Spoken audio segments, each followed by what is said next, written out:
Doctors اگر again life sewer ہوتے ہیں. اگین ڈاکٹرز جو پاکستان کے اندر آپ کو پتہ ہے الگ الگ امراض ہوتی ہیں تو بڑا اپنی ضرورت سے زیادہ وہ پاکستان کی عوام کی مدد کر رہے ہوتے ہیں اور ہم ان کو اپریشیٹ کرتے ہیں. تو اسی سے متعلق ایک ورلڈ فیملی ڈاکٹر ڈے ہے جس کا آج اس کا ڈے ہے, آج اس کو منایا جاتا ہے. آج کے دن کا یہ ایونٹ ہے. سیٹرڈے والے دن اس پہ باقاعدہ طور پہ ایک کانفرنس ہوگی جو اس کو لے کے آگے پوری ایک کانفرنس کی جائے گی, وہ بھی ہم کور کریں گے انشاءاللہ تعالیٰ. تو ہمیں ان تمام تر چیزوں پہ بات کرنے کے لیے ہم نے پروفیسر ناصر شاہ صاحب کو اپنے پروگرام میں دعوت دی ہے. یہ CEO ہیں central institute of family medicine کے.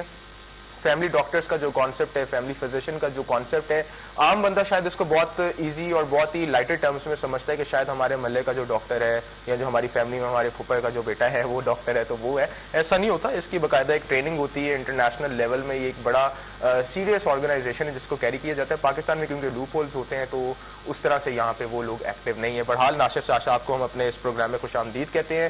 ناصر صاحب بہت شکریہ, آپ ہمارے پروگرام میں آئے. Thank you for coming into our show. دعوت دینے کا اس اہم دن پہ بہت شکریہ سر. سر آج ورلڈ فیملی ڈاکٹر ڈے ہے, اس دن کے بارے میں بتائیں سب سے پہلے آپ. جی, آج کا دن ہماری جو فیملی میڈیسن کی سب سے بڑی تنظیم ہے عالمی وانکا کے نام سے, اس کے نسبت سے ہم مناتے ہیں. اور اس دن کا مقصد یہ ہوتا ہے کہ جو فیملی ڈاکٹرز ہیں جو کہ پوری دنیا میں فرسٹ لیول کیئر دیتے ہیں ان کی اہمیت کو اجاگر کرنا اور ان کی جو خدمات ہیں معاشرے کے لیے اور ہیلتھ سسٹم کے لیے اس کا اعتراف کرنا.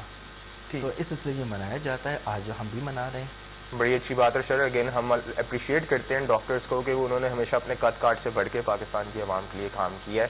اور اگین تھوڑا سا سیٹرڈے کے بارے میں بھی بتائیں کہ ایک ایونٹ آ رہا ہے, ایک کانفرنس آ رہی ہے, وہ کس بارے میں ہے اور اس کانفرنس میں کیا چیزیں آپ لوگ کور کریں گے, ایجنڈا کیا ہے اس کانفرنس؟ جی, ہفتے اور اتوار کو جو کانفرنس آ رہی ہے وہ بھی فیملی ڈاکٹرز کی ہی کانفرنس ہے. اور یہ ہماری سالانہ کانفرنسز ہوتی تمام ہماری تنظیمیں کرتی ہیں. اس کے اندر جو مختلف صحت کے مسائل ہوتے ہیں, سانس کے مسئلے ہیں, جلد کے مسئلے ہیں, ان کے بارے میں ڈسکشن ہوتی ہے کیونکہ ہمیں اپنے آپ کو اپڈیٹ رکھنا ہوتا ہے. اور اس میں تمام اساتذہ جو کہ میڈیکل کالجز میں ہیں, تمام فیملی ڈاکٹرز وہ اکٹھے ہوتے ہیں اور ایک دو دن تعلیمی سا ماحول ہوتا ہے اور سکلز کے سیشنز ہوتے ہیں جیسے الٹرا ساؤنڈ وغیرہ ہے, وہ ہوں گے انشاءاللہ. سر جیسے میں نے آغاز میں ہی بات کی تھی کہ فیملی فزیشین, فیملی ڈاکٹر, کیا اس کی ڈیفینیشن ہے؟ عام انسان پاکستانی کو تو میرے خیال سے اتنی اویئرنیس نہیں ہے کہ یہ کون لوگ ہوتے ہیں, کون سے یہ ڈاکٹرز ہوتے ہیں. جی نہیں, یہ بہت اہم نقطہ آپ اٹھا رہے ہیں کہ فیملی ڈاکٹر ہوتا کون ہے یا فیملی میڈیسن کون سا شعبہ ہے. یہ فیملی ڈاکٹر ایک ایسا آل راؤنڈر ڈاکٹر ہوتا ہے جو اتنا ماہر ہوتا ہے کہ روزمرہ کی تمام مسائل, صحت کے مسائل, چاہے وہ بچوں کے ہوں, ٹین ایجرز کے ہوں, بڑوں کے ہوں, بوڑھوں کے ہوں, تو تمام مسائل کو ایک ہی ڈاکٹر حل کرتا ہے. اور اس میں ہر سے طرح کے مسائل آ جاتے ہیں, ہر ایج کے لوگ آ جاتے ہیں. سر حل کرتے ہیں آگے ریکمینڈ کرتے ہیں کیونکہ آئی گیس اسپیشلائزیشن تو پھر ہر چیز کی الگ ہوتی ہے. ہاں, تقریباً 80 سے 90% جتنی دنیا کے مسائل ہیں, بیماریاں ہیں, ان کا علاج ایک فیملی ڈاکٹر کر سکتا ہے. باقی 10 سے 20% کو وہ پراپر گائیڈ کر کے صحیح جگہ پہ صحیح ڈاکٹر کے پاس صحیح وقت پہ بھیجتا ہے. اس کو ہم ریفرل سسٹم. تو یہ کون ڈاکٹرز ہوتے ہیں یہ جنہوں نے کلینکس آپ کو نیبرہڈس میں نظر آئیں گے یا فیملی کے اندر اگر کوئی ڈاکٹر پایا جاتا ہے, کون لوگ ہیں اگر ایگزیکٹ ڈیفینیشن میں آپ سے؟ ہاں دیکھیے, اس میں ایک ہے آئیڈیل فیملی ڈاکٹر. اس میں یہ ہوتا ہے کہ MBBS کرنے کے بعد, ہاؤس جاب کرنے کے بعد 3 سے 4 سال کی وہ باقاعدہ ان تمام شعبوں میں ٹریننگ لیتا ہے اور اس کا جو فائنل کوالیفائنگ ایگزام ہوتا ہے جس سے سند ملتی ہے وہ مستند قسم کا ایک فیملی ڈاکٹر ہوتا ہے. یہ ایک آئیڈیل ہے, ساری دنیا میں اسی طرح سے ہوتا ہے. پاکستان کے اندر بھی یہ سلسلہ شروع ہو چکا ہے. جو انفارچونیٹلی پاکستان کے اندر یہ ہے کہ پرانے زمانے سے قانون ایسا بنا ہوا ہے کہ MBBS اور ہاؤس جاب کے بعد بھی کوئی بھی ڈاکٹر کہیں پہ اس طرح کے پریکٹس کر سکتا ہے, جس کے نقصان یہ ہوا کہ ڈاکٹرز کی پڑھائی متاثر ہوئی, انہیں جو تربیت لینی تھی وہ نہیں لے پائے, اور محدود نالج سے, ہاؤس جاب تک کی محدود نالج ہوتی ہے, اس سے وہ علاج معالجہ کر رہے ہیں. پھر بھی میں ان کو شاباش دیتا ہوں کہ اس طرح کے اس حساب سے دیکھا جائے تو پھر بھی بہت بہتر علاج کرتے ہیں. اور ضرورت اس بات کی ہے کہ ان کو جاب کے اوپر کلینک پریکٹس کے دوران ہی ایک فلیکسیبل طریقے سے ان کو پڑھایا جائے اور 3 سے 4 سال یا 5 سال میں ان کو بھی اس قابل کر دیا جائے جو ان کی ٹریننگ نہیں ہوئی ہے اس کا ازالہ ہو, اور وہ بھی کوالیفائی کر کے مستند فیملی ڈاکٹرز بنے. اچھا سر، اس فیملی ڈاکٹر بننے کے لیے آپ نے ایک تو پری ریکوزٹ یہ بتا دیا کہ انہوں نے MBBS ان کا ہونا چاہیے، پھر ان کی 3 سے 4 سال کی ایک الگ سے ٹریننگ ہونی چاہیے. کیا ان کے اندر وہ ڈاکٹرز بھی شامل ہو سکتے ہیں یا اسپیشلائزڈ ڈاکٹرز جنہوں نے اسپیشلائزیشن کی ہے صرف 3 سے 4 سال کا کورس کرنے کے بعد وہ ایک فیملی فزیشین کی سرٹیفکیشن حاصل کر سکتے ہیں؟ ہاں، جو اسپیشلائزڈ ہوتے ہیں وہ تو اپنے لیے ایک شعبہ چن لیتے ہیں اور اسی میں آگے بڑھنے کی کوشش کرتے ہیں، لیکن علم کا جو سمندر ہے وہ رکتا تو نہیں ہے. بہت سے ہمارے ایسے ڈاکٹرز بھی ہیں جن کا سرجریز میں تجربہ ہے، گائنی میں تجربہ ہے، پیڈز میں ہے، لیکن اس کے باوجود وہ چاہتے ہیں کہ ہم فیملی میڈیسن بھی سیکھیں، اور وہ آتے ہیں، سیکھتے ہیں. اور یہ جو ٹرینڈ ہے یہ صرف پاکستان میں نہیں، انگلینڈ وغیرہ میں بھی ہے. لوگ 2 اسپیشلٹیز بھی کرتے ہیں، ایک اسپیشلی چھوڑ کے بالکل ایک مائنر بھی کرتے ہیں. سر، پاکستان کے اندر یہ جو ڈاکٹرز ہیں نیبرہڈ ڈاکٹرز، کیا ان کے پاس اس کی سرٹیفکیشن ہے جہاں پہ یہ فیملی فزیشین یا فیملی ڈاکٹر کہلائے جا سکیں، یا سمپل آپ نے MBBS کیا، اگلے دن آپ نے جی انویسٹمنٹ کی، ایک کلینک کھولی اور آپ نے کہا جی ہم بھی فیملی ڈاکٹر ہیں؟ جی، یہ وہ اہم نقطہ ہے. قانونی طور پہ PMDC کے ریگولیشنز اور ضوابط و قواعد کے مطابق تو ڈاکٹر MBBS ہاؤس جاب کے بعد اپنی کلینک کھول سکتا ہے. قانونی طور پہ تو آپ اس کو اجازت دیتے ہیں، لیکن تعلیمی طور پہ سوال یہ ہے کیا وہ بہترین علاج جو لوگوں کا حق ہے ہمارے عوام کا، کیا وہ دے سکتا ہے؟ تو جواب ہے نہیں. اس کے لیے پاکستان میڈیکل ڈینٹل کاؤنسل کو، ہائر ایجوکیشن کمیشن کو بیٹھنا پڑے گا، سوچنا پڑے گا کہ وقت بہت بدل چکا ہے، علم بہت وسیع ہو چکا ہے. ہاؤس جاب کے بعد کسی کو اس طرح اجازت نہیں ہونی چاہیے. کم سے کم 1-2 سال کی بنیادی ٹریننگ دے کے ان کو سسٹم میں ڈالیں اور ہر سال ان کو وقفے سے تعلیم دیتے رہیں تاکہ وہ اپڈیٹ رہیں. ٹھیک ہے، مطلب کہ ان کی پراپر ٹریننگ کے بعد ان کو اس چیز کا لائسنس ملنا چاہیے کہ وہ جا کے کسی محلے میں اپنا سیٹ اپ لگا سکے تاکہ وہ اس کی کم از کم کوالیفیکیشن اس لیول کی پوری ہو. سر، آپ کی جو آرگنائزیشن ہے institute of medical of family medicine, یہ کیا تنظیم ہے، کس طرح سے آپریٹ کرتی ہے اور ان کا ایم کیا ہے؟ ہاں بالکل، یہ تنظیم ابھی نئی تنظیم ہے اور اس کا ایک ہی مقصد ہے کہ ہم جو ڈاکٹرز ہیں اس وقت پورے ملک میں جو فیملی ڈاکٹرز کام کر رہے ہیں ان کو ان کے گھروں پہ ٹریننگز اپڈیٹس مہیا کریں. ہم لوگ ٹیکنالوجی کا استعمال کرتے ہیں، آن لائن پڑھاتے ہیں، ان کو پیشنٹس کی ویڈیوز دکھاتے ہیں، ان سے سوال جواب آن لائن ہوتے ہیں، پھر کسی جگہ بلا کے ان کو ورکشاپس پہ ان کو جو سکلز ہوتی ہیں وہ بھی اپگریڈ کرتے ہیں اور ان کو انکریج کرتے ہیں، ان کو تیار کرتے ہیں کہ فیملی میڈیسن کے جو بڑے بڑے ہمارے امتحانات ہیں جس کے بعد ان کو سند ملتی ہے. مثال کے طور پہ college of physician and surgeons Pakistan, جو پاکستان میں ڈاکٹری کا سب سے بڑا ادارہ ہے، اس کی ڈگریاں وہ حاصل کرتے ہیں تو ان کی ایک تو زندگی بدل جاتی ہے، کوالیفیکیشن بدل جاتی ہے، پیشنٹ کیئر وہ بہت بہتر ہو جاتا ہے. زبردست. تو صرف ایسے آپ کریک ڈاؤن کیوں نہیں کرتے ان ڈاکٹرز کے بارے میں جو بالکل ہی سرٹیفکیشن کے بغیر، کیونکہ ہمارے یہاں تو کمپاؤنڈر کا بھی ایک بہت بڑا سلسلہ ہے اور کریکس بڑے زیادہ یہاں پہ پائے جاتے ہیں. ایک عام آدمی شاید نہ بتا سکے کیونکہ وہ اتنے ٹرینڈ ہو چکے ہیں کہ وہ اپنے آپ کو ڈاکٹر ثابت کر لیتے ہیں، صرف کوٹ پہننے کی دیری ہوتی ہے. تو اس سے متعلق بھی کچھ کیا جا رہا ہے؟ جی، اس کو ہم کویکری جو کہتے ہیں، کیونکہ جہاں ہم کرٹیسائز کر رہے ہیں ان لوگوں کو کہ جی پراپر سرٹیفکیشن ہونی چاہیے، وہاں پہ وہ لوگ بھی ہیں جن کی تو بالکل MBBS کے ساتھ لینا دینا نہیں اور سمپل کمپاؤنڈر کے طور پہ آپریٹ کر رہے ہیں. نہیں بالکل، اس کے لیے ہمارے پاس جو ادارہ بنا ہوا ہے وہ ہیلتھ کیئر کمیشن ہے، جو کہ قانونی ادارہ ہے ان تمام چیزوں کو دیکھنے کے لیے کہ ڈاکٹر جو پریکٹس کر رہے ہیں مستند ہے یا نہیں ہے اور یا عطائی ڈاکٹر تو نہیں ہے. وہ اس سلسلے میں کام کر رہے ہیں، حالانکہ وہ جس میگنیچیوڈ پہ، جس مقدار میں اور جس رفتار سے کام ہونا چاہیے وہ نہیں ہو رہا، لیکن بہرحال اس سلسلے میں وہ ادارہ اس باقاعدہ قائم ہے اس پہ کام کرنے کا. ہم اس میں ان سے اپیل بھی کرتے ہیں، ہمیشہ ان کے ساتھ ڈائلاگ بھی ہوتی ہے، مدد بھی کرتے ہیں کہ آپ لوگ اس کو ختم کریں، کیونکہ ہمارے پیشنٹ ہمارے لیے عزیز ہیں. غلط ٹیکہ لگنا، غلط علاج ہونا ان کا نقصان ہوتا ہے اور عام طور پر یہ وہ غریب لوگ ہوتے ہیں جو کہ بڑے بڑے ڈاکٹرز جن کی فیسیں بہت زیادہ ہوتی ہیں افورڈ نہیں کر سکتے.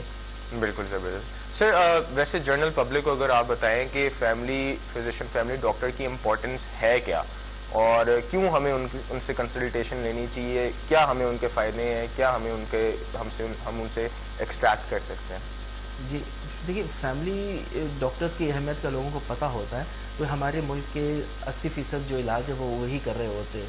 بڑے بڑے ہسپتال صرف 20 سے 25% ہوتے ہیں تو، اور وہ بھی زیادہ تر پرائیویٹ سیکٹر میں.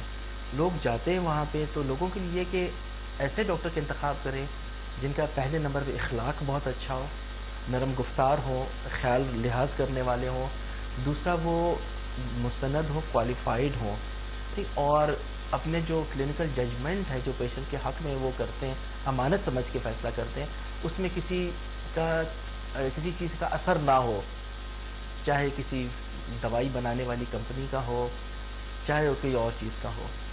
تو میرے خیال وہ ڈاکٹرز ہیں جن کے پاس جانا چاہیے ان کو. دوسرا وہاں پہ جا کے جو ایک تو علاج کرانا ہوتا ہے، نمبر 2 پریونشن، جو بیماریوں سے بچاؤ ہے، جیسے ویکسینز ہیں، جیسے کھانے پینے کی احتیاطیں ہیں، لائف سٹائل جو اٹھنا بیٹھنے کے طریقے ہیں صحت مند، وہ ان سے پوچھا کریں تاکہ بیماریوں سے بچیں لوگ. بالکل. تو فیملی ڈاکٹرز کو سب سے جو ہماری فرسٹ ایکسیس ہو سکتی ہے وہ family doctors with in family ہی آپ سجیسٹ کریں گے، کیونکہ پاکستان میں تقریباً میں نہیں سمجھتا کوئی ایسی فیملی نہ ہو جہاں پہ ڈاکٹر نہیں ہوتا، اور وہی سب سے ایزیلی اویلیبل ہوتے ہیں، آئی گیس ون کال اوے. یا پھر آپ واقعی چاہیں گے کہ کوئی ایسا کمپیٹنٹ ڈاکٹر جو آپ کی نیبرہڈ میں، آپ کی سوسائٹی میں ہو، آپ اس کے ساتھ اپنا ایک اسٹرانگ ریلیشن قائم کریں تاکہ وہ لانگ ٹرم چلے. آپ کی اپنی پرسنل پریفرنس کیا؟ جی دیکھیں، یہ جو آپ نے بات کی نا فیملی ڈاکٹر، یہ تو ہمارے ساتھ یہ لطیفے تو روز ہوتے ہیں. ایون اگر ہماری شادی بھی ہو تو اس دن بھی ہمارے ساتھ بیٹھا وہ بندہ ہم سے کوئی چیز پوچھ سکتا ہے. اچھا. جنازے پہ جاتے ہیں تو وہاں پوچھتے ہیں، دعوت پہ ہو تو وہ تو ہمارے ساتھ چلتا ہے، ہم اس کے عادی بھی ہیں، اور یہی شاید ہماری سعادت ہے کہ ہم کسی نہ کسی وقت لوگوں کی مدد کر سکتے ہیں.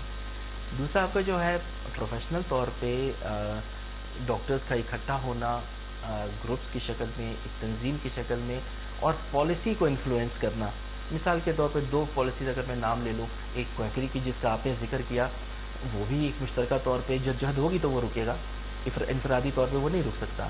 اور نمبر 2 ڈاکٹرز کی تربیت. نمبر 3 بہت اہم ہے، یہ میں آپ کو ریسرچ کی چیز بتا رہا ہوں کہ ساری دنیا میں یہ دیکھا گیا ہے جس سسٹم میں فیملی ڈاکٹرز فرنٹ پہ ہوتے ہیں، کی اہمیت ہوتی ہے، ان کا صحت کا نظام اچھا ہوتا ہے، چاہے آپ UK لے لیں، امریکہ لے لیں، آسٹریلیا لے لیں، یا سعودی عرب لے لیں.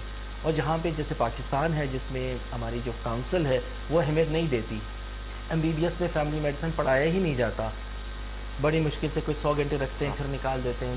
تو یہ ایک میرے خیال قوم کے ساتھ ناانصافی ہے، پاکستان میڈیکل کمیشن کی، ہائر ایجوکیشن کمیشن کی، اور ہیلتھ سسٹم کی، کہ جو چیز ملک کی ضرورت ہے ساری دنیا نے پروف کیا ہے کہ ریڑھ کی ہڈی ہے اور آپ پڑھا نہیں رہے ہیں MBBS پہ، یہ اس پہ پھر ہم مشترکہ طور پہ لابنگ کرتے ہیں. ٹھیک ہے سر. جو کمنگ جنریشن ہے، یہ فریشرز ہیں، ڈاکٹرز جو نئے بن رہے ہیں، MBBS کر کے ابھی نکل رہے ہیں، وہ بڑا انسرٹن ہوتے ہیں اس فیلڈ کو لے کے، کیونکہ ایک تو اس کے اندر بہت زیادہ میتھس آ چکے ہیں، بہت سارے اسٹوڈنٹس آ چکے ہیں، جاب اپرچونیٹیز کم ہو چکی ہیں، شرنک ہو چکی ہیں، کیونکہ اگین ڈیمانڈ سپلائی کا مسئلہ ہو گیا ہوا ہے، اوپر سے سیلریز کا ان کا مسئلہ، باقی سارے مسئلے.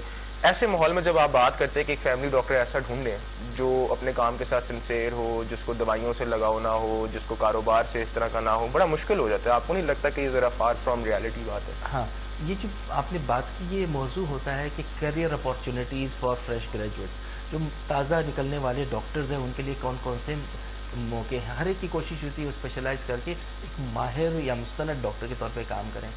بدقسمتی سے پاکستان میں فیملی میڈیسن کی ٹریننگ بہت کم ہے، تو اس طرف لوگ نہیں آتے. نمبر 2 جس طرح کا ہمارا سٹیٹس بن چکا ہے اس میں کیرزما، چارم یا گلیمر کم ہے، تو اس لیے بھی لوگ کم آتے ہیں. تو لوگ کوشش ہوتی ہے ایسی شعبے چنیں جس میں پیسہ بھی زیادہ ہو، گلیمر بھی زیادہ ہو، پاکستان میں ہو یا ملک سے باہر ہو، تو لوگ وہ چن رہے ہیں. تو اس لیے فیملی میڈیسن میں لوگ نہیں آ رہے ہیں. اس حالات کو دیکھتے ہوئے جو ہم آج کل اس پہ کام کر رہے ہیں وہ یہ کر رہے ہیں کہ ڈاکٹرز کو ایک دم 1 سال کی باقاعدہ ٹریننگ دیں، ان کو انکریج کریں کہ وہ اپنے پریکٹس سٹارٹ کریں، اور پریکٹس کے دوران ہم ان کو پڑھاتے ہیں آن لائن. اس سے فائدہ ہوتا ہے کہ ڈاکٹرز کو جلد سے جلد اپنی معاشی وسائل ملنا شروع ہو جاتے ہیں، اپنی فیملی کو سپورٹ کرنا شروع کر دیتا ہے. نمبر 2 لوگوں کو فائدہ، ان کو ڈاکٹر ملتا ہے. نمبر 3 وہ تعلیم کے رستے پہ چلتا رہتا ہے، وہ صرف فوج کے بعد دکان میں بھول نہیں جاتا، ہم ان کو بھولنے نہیں دیتے. پھر اس سلسلے میں مختلف یونیورسٹیز نے، اقوام متحدہ نے 10 یونیورسٹیز کے ساتھ مل کے 1 سال کا ڈپلومہ ان فیملی میڈیسن شروع کیا ہوا ہے، اور یہ 22 ملکوں میں ہے.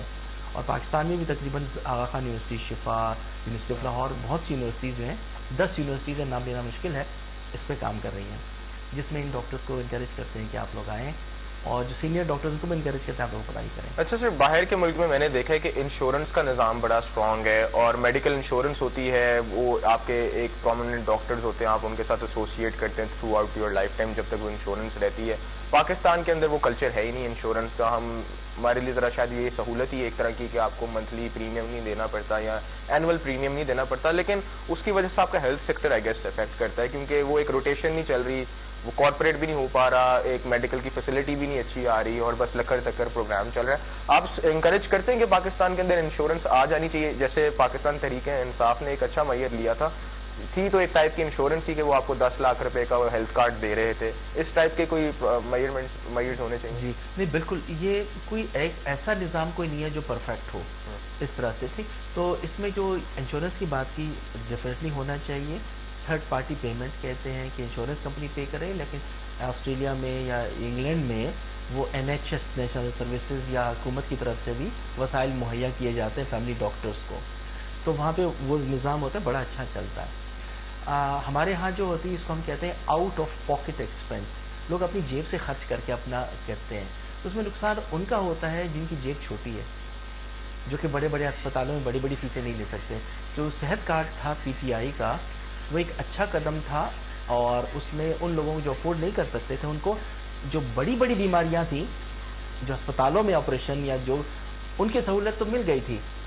لیکن اب یہ بہت اہم نقطہ ہے، اگر آپ اس کو اٹھا سکیں کہ اگر 1000 بندہ بیمار ہوتا ہے، سائنس نے پروف کیا 8 داخل ہوتے ہیں، 1000 میں سے 8 داخل ہوتے ہیں اور 992 داخل نہیں ہوتے، وہ محروم رہ گئے تھے جو کہ اکثریت تھی. اگر یہ ہیلتھ کارڈ آؤٹ پیشنٹ پہ بھی لاگو ہو جائے اور اس میں فیملی میڈیسن والے اس کو لیڈ کریں اور اچھا اور سستا علاج دیں تو پھر عوام کا صحیح فائدہ ہے. بالکل وہی بس بات ہے نا نیت کی اور پالیسی میکنگ کی. سر ایک اور جو سوال میرے ذہن میں آتا ہے وہ یہ کہ جیسے گورنمنٹ اداروں میں آپ ڈاکٹر بھرتی ہو جاتے ہیں، MS لیول تک بھی چلے جاتے ہیں، پرائیویٹائزیشن کرنے کی کوشش کی جاتی ہے وہاں سے کہ آپ نے رات کو اپنا کلینک کھول لیا، اپنے وہاں پہ کسٹمرز کو آپ نے جو آپ کے گورنمنٹ کی جو آپ کی ویکیوم ان کو آپ نے وہاں پہ ریفر کر دیا. تو یہ بھی پاکستان کے اندر چل رہا ہے لیکن اس پہ کوئی نظر نہیں ڈالتا بلکہ اس کو بہت کلیئرلی اگنور کیا ہے. پتہ ہے کہ بھائی یہاں پہ یہ سرکاری ہسپتال ہے، وہاں پہ وہی ڈاکٹر بیٹھا ہے، وہی پیشنٹ اس کو کہہ رہا ہے کہ جی رات کو آپ آ جائیں ہمارے پاس. تو یہ do you think it's justice with MBBS، it's justice with doctors? جی یہ کوئی سینسیٹیو بات ہے، اس میں میں نام یہ بغیر صرف یہ بولوں گا، اس کو کہتے ہیں کنفلکٹ آف انٹرسٹ. کیونکہ آپ ایک جگہ پہ سرکاری ہے، شام کو پرائیویٹ ہے، اور یہ کس وجہ سے سٹارٹ ہوا، اس کا کیا بینیفٹس، اس پہ تو الگ پروگرام کیا جا سکتا ہے. لیکن ڈیفینیٹلی اس کا نقصان صحت کے نظام کو ہوتا ہے. ٹھیک ہے، جو صبح کو جو سرکاری ڈیوٹیاں ہوتی ہیں وہ متاثر ہوتی ہیں. میں جو پیشنٹس ہوتے ہیں نا وہ آتے ہیں غربت کی وجہ سے یا کسی اور وجہ سے، تو جس طرح کا رش، دھکے اور بری صفائی کا انتظام پہ عزت نفس مجروح ہوتی ہے، جس کا مجھے سب سے بڑا دکھ ہوتا ہے. بالکل ٹھیک ہے، بیماری اور مجبوری میں عزت نفس کسی بھی پاکستانی کی یا کسی انسان کی مجروح نہیں ہونی چاہیے. تو لوگ پھر اپنی چیزیں بیچ کے بھی پرائیویٹ کرنے کی کوشش کرتے ہیں، اور یہ اگین وہ نقطہ ہے جس پہ تمام لوگوں کو سوچنا چاہیے.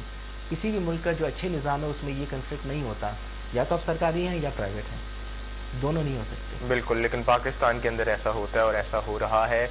سر دوسری جانب ہمیں یہ بھی بتائیں کہ آپ پاکستان کے میڈیکل کے نظام کو کہاں رینک کرتے ہیں؟ اگر آپ دیکھیں 1 سے 10 کی فہرست میں، کووڈ بھی آیا، ہم نے دیکھا کہ معاملات بالکل ہی ٹس سے مس، بالکل ہی کولیپس ہو گیا ہمارا میڈیکل سسٹم. اس کے بعد ہر سال اب یہاں پہ پولیو بھی چل رہا ہے. 2 ہی کنٹریز آئی گیس رہ گئی ہیں، افغانستان، پاکستان، اور ایک افریقن کنٹری ہے. ملیریا یہاں پہ پایا جاتا ہے. ابھی ڈینگی وائرس نے آ جانا ہے، موسم سیزن دوبارہ آیا ہوا ہے. تو ہم تو کچھ بھی نہیں بہتر چیزوں کو کرتے، ہم نے تو رحم و کرم پہ چھوڑا ہوا ہے اللہ تعالیٰ کے، بس آتا ہے نقصان کرتا ہے چلا جاتا ہے، پھر اگلے سال آتا ہے نقصان کرتا ہے چلے جاتا ہے. جی ہاں، یہ وہ دکھ بھرے تار ہے جو آپ نے چھیڑ دیے، اور میں اس میں اپنا کمنٹ نہیں دوں گا کہ میں کیسے رینک کرتا ہوں، کہ مجھے میری حیثیت نہیں ہے. میں عالمی شماریات جو ہوتے ہیں صحت کے نظام کو دیکھنے والے، ان کا حوالے سے بات کر سکتا ہوں کہ ہمارا نظام صحت کے نیچے میں آتا ہے. جو چیزیں دیکھی جاتی ہیں، infinite mortality, maternal mortality, infectious disease کی تمام، ہم نچلے اس میں آتے ہیں، اور شرمناک حد تک نیچے جاتے ہیں. اور تازہ خبر یہ ہے کہ شوگر میں یہ انٹرنیشنل فگرز ہیں کہ ہم دنیا میں نمبر 1 ہو چکے ہیں. صحیح، تو ان پیرامیٹرز کو دیکھتے ہوئے ہمارا نظام کوئی اچھا نہیں چلتا. اور اچھا نہ چلنے کی وجوہات بھی کوئی ڈھکی چھپی نہیں ہیں. میں آپ کو جو اقوام متحدہ کا صحت کا سب سے بڑا ادارہ ہے ورلڈ ہیلتھ آرگنائزیشن، عالمی ادارہ صحت، وہ اس کا بنیادی نقطہ ہے کہ ایک ملک میں جو MBBS پڑھایا جائے گا یا دوسرے نرس، تمام جو صحت کے نظام کی تعلیم ہوگی وہ آپ نے لوگوں کی ضروریات کے مطابق کرنا ہے. اور world federation of medical education جو ساری دنیا میں نظام کو دیتی ہے، پاکستان بھی فالو کرتا ہے، اس کا بھی جیسے کلمہ طیبہ نہیں، ان کا جو پہلا بنیادی، معذرت میں میرے الفاظ واپس لیتا ہوں، بنیادی نقطہ یہ ہوتا ہے کہ تمام تعلیم لوگوں کی صحت کے مسائل کے ارد گرد ہونی چاہیے. وہ ہم نہیں کرتے. اس میں فیملی میڈیسن وہ شعبہ ہے جو بہت بری طرح نظر انداز ہوا. فیملی ڈاکٹرز کی تربیت بہت خراب ہوئی ہے. اور دنیا میں ایک ملک ہے کیوبا جو ہم سے بھی بہت غریب ہے، لیکن فیملی ڈاکٹرز کو استعمال کرتے ہوئے اس کا نظام امریکہ اور UK کے برابر سمجھا جاتا ہے. ہیلتھ کیئر سسٹم ٹھیک. تو یہ ایک بہت شاندار، بڑی مطلب کہ it's a very embarrassing thing کہ پاکستان کے اندر ڈاکٹرز کی تعداد تو بہت زیادہ ہے، اسپیشلی اگر عورتوں میں بھی بات کی جائے، مردوں میں بھی بات کی جائے، اور بڑے کمپیٹنٹ ڈاکٹرز ہیں، پاکستان سے باہر جا کے اربوں لاکھوں کما رہے ہوتے ہیں، ایسی کوئی بات نہیں ہے. لیکن پاکستان کے نظام میں رہ کے وہ ڈاکٹر بھی فیل ہو جاتا ہے، وہ پیشنٹ تو ویسے فیل ہے اور نظام بھی ویسے فیل ہے. آپ کو کیا لگتا ہے ایسی کون سی پالیسیز ہونی چاہیے؟ ایک آپ کی اپنی تنظیم ہے، ابھی آپ کانفرنس بھی کریں گے، سیٹرڈے سنڈے 2 دن کا انعقاد ہوگا، کیا ایسا روڈ میپ ہونا چاہیے جو پاکستان کے ہیلتھ کیئر سسٹم کو لے جائے، آگے بڑھائے؟ ہاں، تو بہت اچھا سوال ہے کہ اس کو کیسے امپروو کیا جائے. تو بنیادی نقطہ ہوتا ہے، سب سے پہلے ہوتا ہے کہ آپ لوگوں کی ضروریات ڈھونڈتے ہیں کہ لوگوں کو کس طرح کے علاج کی ضرورت ہے، پھر وسائل کو اسی طرف ڈائیورٹ کرتے ہیں کہ آپ نے یہ کرنی ہے تاکہ لوگوں کے مسائل حل ہوں. دوسری بات پریونشن پہ بات ہوتی ہے، بیماریوں کو بچایا جائے. ایک مثال میں آپ کو صرف دے دیتا ہوں، اس سے شاید یہ ایکسپلین ہو جائے. پیٹ کی بیماریاں، پیٹ کے ڈائریا وغیرہ ہے، جراثیم ہے، کیڑے ہیں، ٹائیفائڈ ہے، یہ تمام کھانے پینے سے یہ کان ہے، پھیلتا ہے. اگر آپ صاف پینے کا پانی اور ہاتھ دھونے کا بندوبست کر دیں تو آپ کے آدھی سے زیادہ یہ مسائل ختم ہو جاتے ہیں. ٹھیک. اگر آپ لوگوں کو جیسے کورونا میں ہم نے امپاور کیا تھا، دوسری مثال یہ ہے ہاتھ دھونا چھینکتے ہوئے یہ کر دیں تو TB، سانس کے مسائل کم ہو جاتے ہیں. تو سسٹم پہ لوڈ خود بخود کم ہو جاتا ہے. ویکسینز ایسی ہیں جو کم کرتی ہیں. اگر ماں بچے کے صحت پہ کام کیا جائے اور ان کی وقفہ کیا جائے، ماں کی صحت پہ کام کیا جائے تو یہ بیماریاں کم ہو سکتی ہیں. سر لیکن یہ تو چیزیں ساری کو ریلیٹ کرتی ہیں ایجوکیشن کے ساتھ، اویئرنیس کے ساتھ. ایک سمپل سی مثال لے لیں، یہ پنجاب 12 کروڑ کا صوبہ ہے، 12 کروڑ کا صوبہ صرف لاہور میں آتا ہے اور علاج اپنا لاہور میں پریفر کرتا ہے. رحیم یار خان میں بھی کسی نے بیمار ہونا ہے تو اس نے اس شہر میں آنا ہے، کسی نے کسی علاقے میں ہونا ہے تو اس نے اس شہر میں آنا ہے. ہمارے پاس تو وہ میڈیکل فیسلٹیز ہی ہم لیک کرتے ہیں. مطلب کہ 2 کروڑ کا تو یہ اپنا شہر ہے، اوپر سے پورے پنجاب کا بھی میڈیکل. اب آپ تبھی تو جائیں سرکاری ہسپتالوں میں، وہاں پہ ایک بیڈ پہ 3 بندہ لیٹا ہوا ہے، زمینوں میں وہاں بیٹھنے کی جگہ نہیں ہے، ہائیجین کا وہاں پہ نظام نہیں ہے. تو جب تک آپ اس کو ایکسپینڈ نہیں کریں گے، بجٹ انکریز نہیں کریں گے، یہ تو باتیں بے معنی سی لگتی ہیں کہ ایسا کر لیں پھر ویسا کر لیں. ہاں نہیں، اگر میں آپ سے اختلاف کر سکوں، اجازت نہیں آپ کریں سر ضرور. تو میرے خیال وسائل بھی ہیں، انفراسٹرکچر بھی موجود ہے، اکوپمنٹ بھی موجود ہے، لوگ بھی موجود ہیں. جو چیز نہیں ہے وہ نیت کی کمی ہے. نمبر 2، جس چیز کی کمی ہے، جو انفارمیشن ہمارے سامنے بیماری سارے مسائل پڑے ہوئے ہیں، علاج بھی پڑا ہوا ہے، نیت کے ساتھ جو ہے نا وہ فہم و دانش و وزڈم ہے کہ انہی وسائل کو استعمال کرتے ہوئے کیسا کریں. کیوبا کی مثال ہمارے سامنے ہے، ان کے وسائل ہم سے کم ہے لیکن نظام امریکہ اور UK کے برابر ہے. ٹھیک. اور تو یہ 2 چیزیں ہیں، اگر ہم عقل یوز کریں اور سچ بولے، کیونکہ ہمارے یہاں بیماریاں پڑی ہوتی ہیں، ہم اسٹیج پہ تقریروں میں تو کرتے ہیں لیکن جو سچائی ہے اس پہ ذکر نہیں ہوتا، ڈرتے ہیں اور جس کی وجہ سے ہم نہیں کر پاتے. ٹھیک. اب مجھے نہیں پتا زندگی میں کبھی موقع ملے گا نہیں ملے گا اس چیز پہ اثر انداز ہونے کا. کوئی مشکل کام نہیں ہے. نیئر فیوچر ہم بھی چلیں، ہم بھی بڑے انتھوزیاسٹک ہیں اور ہم بھی یہ نہیں کہتے کہ ہر چیز ختم ہو گئی ہے. کمپیٹنٹ لوگ بھی ہیں، سسٹم بھی یہاں پہ، صرف آپ نے جو بات کی نیت کی کمی ہے، تھوڑی محنت کی ضرورت ہے. اگین ورلڈ ڈاکٹرز ڈے منایا جا رہا ہے پوری دنیا میں اور وہاں پہ تو چلے اس چیز کو انڈرسٹینڈ کرتے ہیں. ہمارے جو ناظرین ہیں، جو ہمارے ویورز ہیں، ان کو آپ کیسے کنونس کر سکتے ہیں کہ ایسے ڈاکٹرز کو زیادہ سے زیادہ پروموٹ کیا جائے تاکہ ہمارا ہیلتھ کیئر سسٹم اور ہماری اپنی ذاتی صحت وہ زیادہ سے زیادہ بہتر ہے؟ کیونکہ ہم نے ہمیشہ اس چیز کو پریفر کیا ہے کہ ہم کسی رشتہ دار جو ڈاکٹر نہیں بھی ہے، اس بیماری سے گزرا تو ہم نے اسے پوچھ لیا جی جناب اس بیماری کا آپ کو بھی ہوئی تھی، کیا علاج ہے؟ تو یہ تو بڑی ایک لیم سی چیز ہے، ایسا نہیں ہونا چاہیے میرا خیال ہے. جی ہاں یہ جو ہے کسی سے پوچھ کے وہ کرنا یہ ساری دنیا میں چلتا ہے، اور اپنی دیسی ٹوٹکے کر کے ہاں جی ٹرائی کر کے جانا یہ ایک ریکگنائز فنامن ہے، ساری امریکہ میں بھی ہوتا ہے، یہاں بھی ہوتا ہے.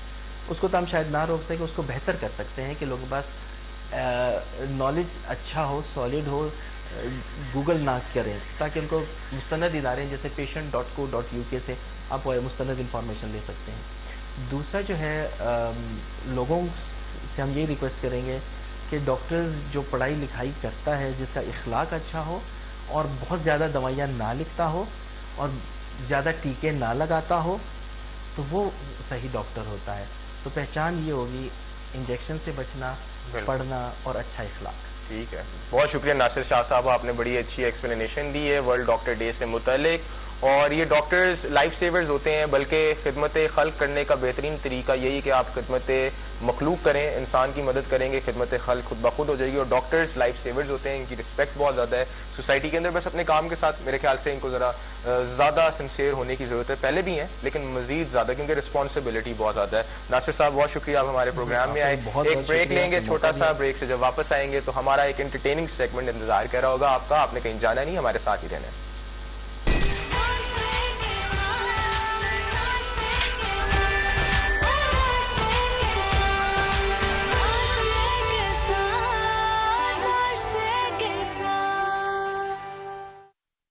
اپنے وہاں پہ کسٹمرز کو آپ نے جو آپ کے گورنمنٹ کی جو آپ کی ویکیوم ان کو آپ نے وہاں پہ ریفر کر دیا، تو یہ بھی پاکستان کے اندر چل رہا ہے، لیکن اس پہ کوئی نظر نہیں ڈالتا، بلکہ اس کو بہت کلیئرلی اگنور کیا ہے. پتہ ہے کہ بھائی یہاں پہ یہ سرکاری ہسپتال ہے، وہاں پہ وہی ڈاکٹر بیٹھا ہے، وہی پیشنٹ اس کو کہہ رہا ہے کہ جی رات کو آپ آ جائیں ہمارے پاس. تو یہ do you think it's justice with MBBS، it's justice with doctors? جی یہ کوئی سینسیٹیو بات ہے، اس میں میں نام لیے بغیر صرف یہ بولوں گا، اس کو کہتے ہیں کنفلکٹ آف انٹرسٹ. کیونکہ آپ ایک جگہ پہ سرکاری ہے، شام کو پرائیویٹ ہے، اور یہ کس وجہ سے سٹارٹ ہوا، اس کے کیا بینیفٹس، اس پہ تو الگ پروگرام کیا جا سکتا ہے.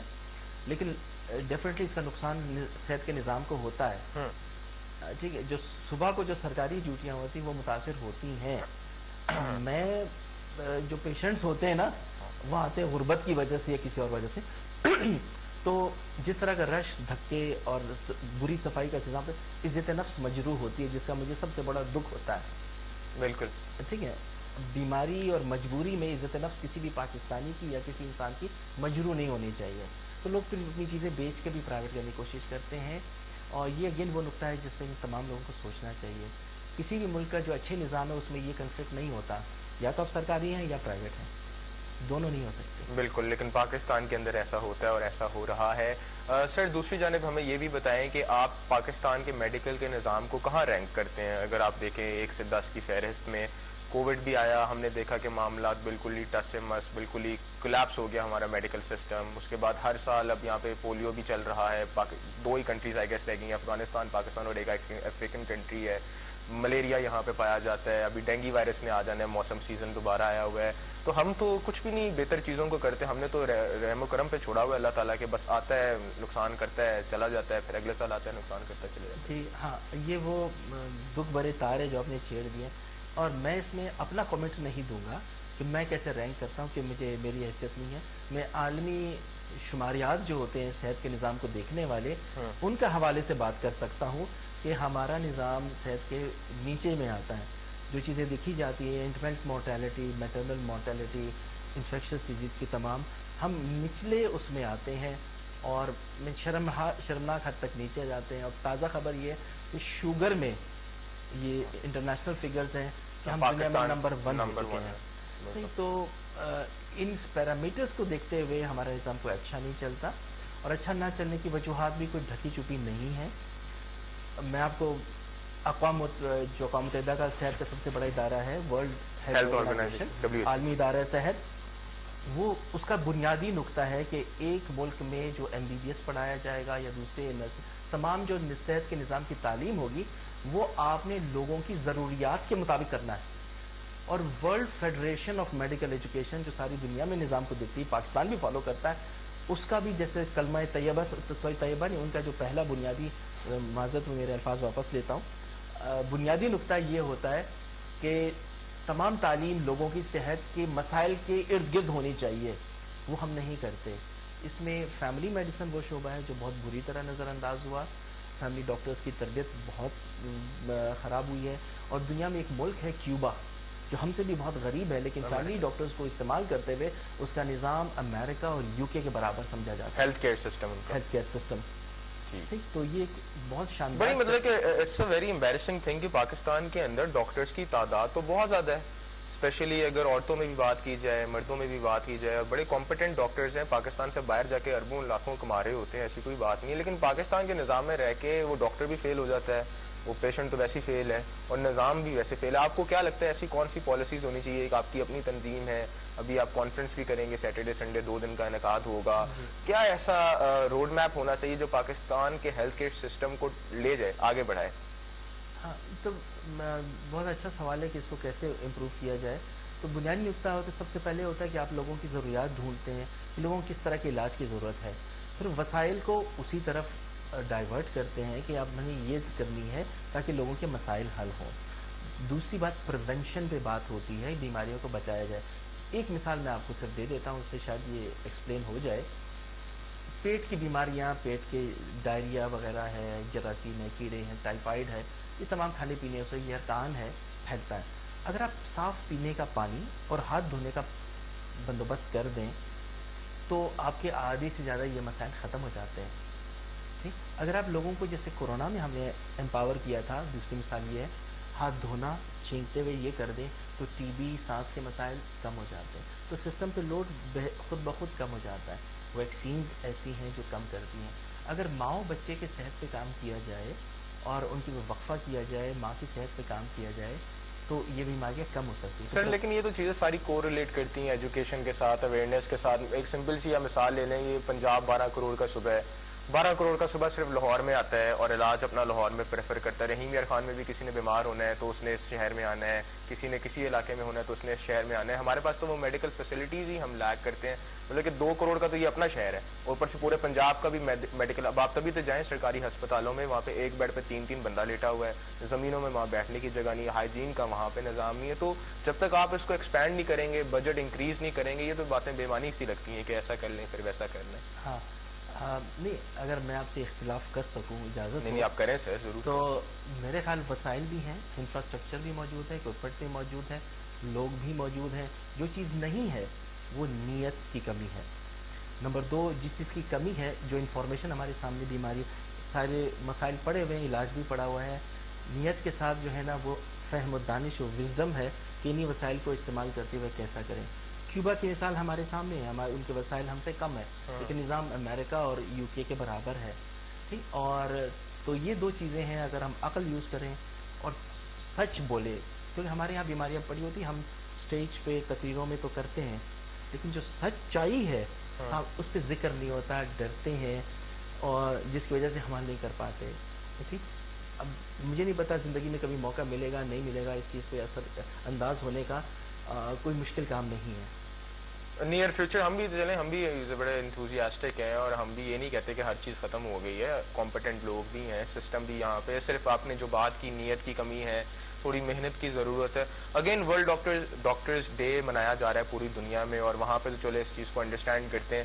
ہمارے جو ناظرین ہیں, جو ہمارے ویورز ہیں, ان کو آپ کیسے کنونس کر سکتے ہیں کہ ایسے ڈاکٹرز کو زیادہ سے زیادہ پروموٹ کیا جائے تاکہ ہمارا ہیلتھ کیئر سسٹم اور ہماری اپنی ذاتی صحت وہ زیادہ سے زیادہ بہتر ہے؟ کیونکہ ہم نے ہمیشہ اس چیز کو پریفر کیا ہے کہ ہم کسی رشتہ دار جو ڈاکٹر نہیں بھی ہے, اس بیماری سے گزرا تو ہم نے اسے پوچھ لیا جی جناب اس بیماری کا آپ کو بھی ہوئی تھی, کیا علاج ہے؟ تو یہ تو بڑی ایک لیم سی چیز ہے, ایسا نہیں ہونا چاہیے میرا خیال ہے. جی ہاں, یہ جو ہے کسی سے پوچھ کے وہ کرنا, یہ ساری دنیا میں چلتا ہے, اور اپنے دیسی ٹوٹکے کر کے ٹرائی کر کے جانا, یہ ایک ریکگنائز فنامن ہے. ساری امریکہ میں بھی ہوتا ہے, یہاں بھی ہوتا ہے. اس کو تو ہم شاید نہ روک سکیں, اس کو بہتر کر سکتے ہیں کہ لوگوں کے پاس نالج اچھا ہو, سالڈ ہو, گوگل نہ کریں تاکہ ان کو مستند ادارے جیسے patient.co.uk سے آپ مستند انفارمیشن لے سکتے ہیں. دوسرا جو ہے, لوگوں سے ہم یہ ریکویسٹ کریں گے کہ ڈاکٹرز جو پڑھائی لکھائی کرتا ہے, جس کا اخلاق اچھا ہو اور بہت زیادہ دوائیاں نہ لکھتا ہو اور زیادہ ٹیکے نہ لگاتا ہو, تو وہ صحیح ڈاکٹر ہوتا ہے. تو پہچان یہ ہوگی انجیکشن سے بچنا, پڑھنا اور اچھا اخلاق. ٹھیک ہے, بہت شکریہ ناصر شاہ صاحب, آپ نے بڑی اچھی ایکسپلینیشن دی ہے ورلڈ ڈاکٹر ڈے سے متعلق. اور یہ ڈاکٹرز لائف سیورز ہوتے ہیں، بلکہ خدمت خلق کرنے کا بہترین طریقہ یہی کہ آپ خدمت مخلوق کریں، انسان کی مدد کریں گے، خدمت خلق خود بخود ہو جائے گی. اور ڈاکٹرز لائف سیورز ہوتے ہیں، ان کی رسپیکٹ بہت زیادہ ہے سوسائٹی کے اندر. بس اپنے کام کے ساتھ میرے خیال سے ان کو ذرا زیادہ سنسیئر ہونے کی ضرورت ہے. پہلے بھی ہیں لیکن مزید زیادہ، کیونکہ رسپانسبلٹی بہت زیادہ ہے. ناصر صاحب بہت شکریہ، آپ ہمارے پروگرام میں آئے. ایک بریک لیں گے چھوٹا سا، بریک سے جب واپس آئیں گے تو ہمارا ایک انٹرٹیننگ سیگمنٹ انتظار کر رہا ہوگا آپ کا. آپ نے کہیں جانا نہیں، ہمارے ساتھ ہی رہنا ہے.